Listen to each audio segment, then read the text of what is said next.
To calculate our VAT at 13.5%, it's going to be €12,000 divided by 100 multiplied by 13.5, because it's €12,000 plus VAT of 13.5%. So that means our VAT figure here is 1,620. VAT 1,620. We add that because both are going in to our bank account, and it's going to be 13,620. Okay. Now for our next item, we have on the 6th of the 5th, 2019, we paid wages out of €3,000. So that's going to decrease the cash we have in our cash book. So the date was the 6th of the 5th, and the item was wages. Our wages is going to decrease bank by 3,000, and wages is where it's going, 3,000. Okay, so the next item, on the 15th of the 5th, 2019, we purchased goods for resale, 5,600 plus VAT of 13.5%. Okay, so the 15th of the 5th, purchases. Obviously we have to buy items in so we can sell them on. The purchases cost us 5,600 plus VAT of 13.5%. 5,600 divided by 100 times 13.5. That gives us VAT of €756.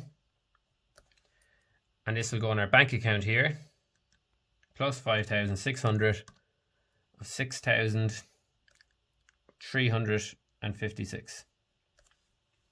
Okay, so that's that item dealt with. And then in this here, we paid electricity of €670. Again, it's going to reduce our cash. And that was on the 23rd.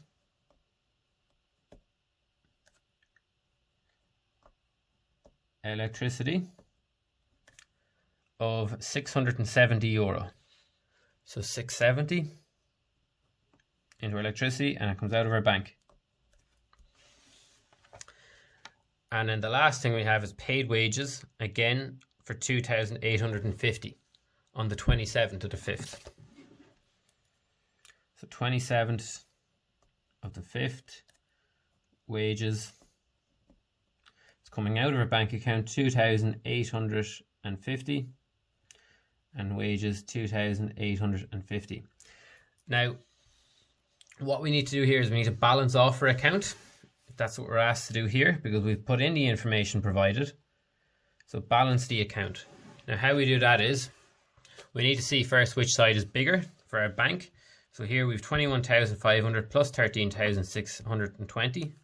That'll give us plus 13,620. It'll give us 35,120.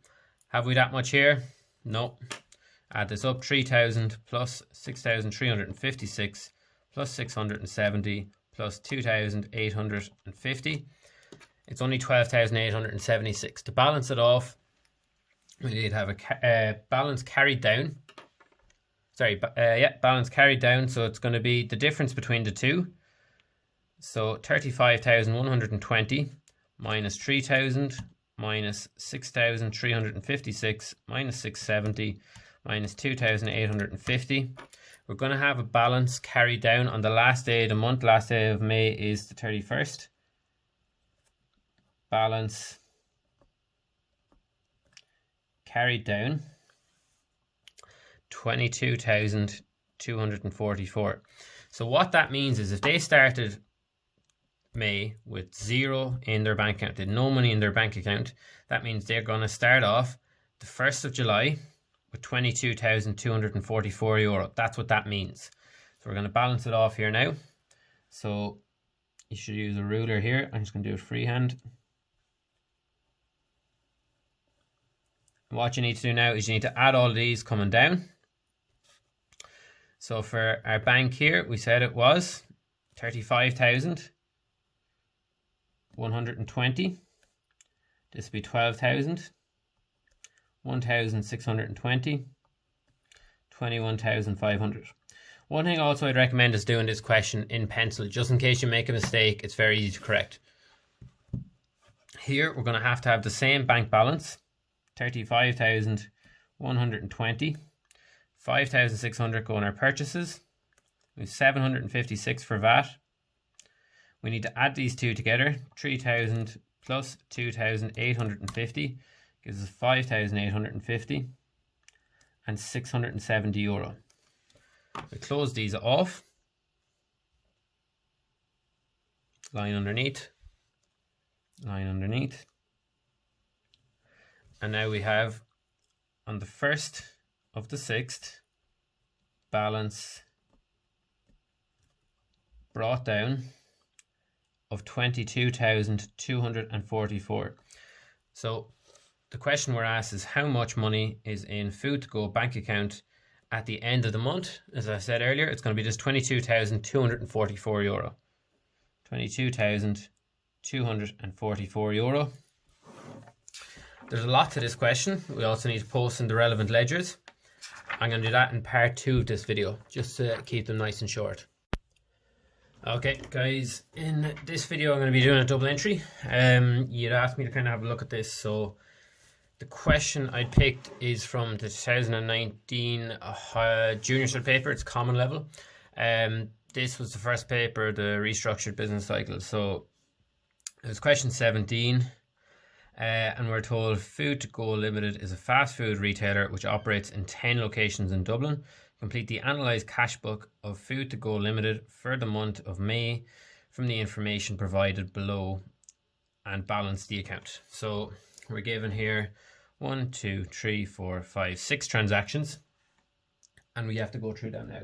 So the first thing we need to know about our analysed cash book is cash is an asset. So what that means, if you remember back to when you're doing your trading profit and loss, an asset is on the debit side. So that means anything that's going to come in here is going to increase our money, increase cash. And anything on this side is going to decrease cash.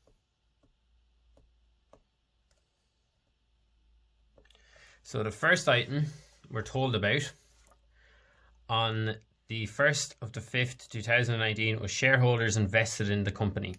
So if money is going into this company, if cash is coming into the company, it's going to go in on our debit side. So the date, the 1st of the 5th, and that's going to be called capital. It's not sales, or it's not VAT, it's coming in as capital. So capital. And it is 21,500. Now, if the shareholders are investing capital into our business, they're going to be putting it into our bank account. So our bank is going to go up by 21,500.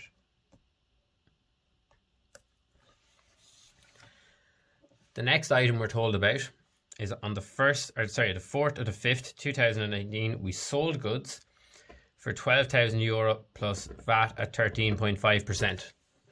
So here now on the 4th of the 5th, we have sales, and our sales were €12,000 plus VAT of 13.5%.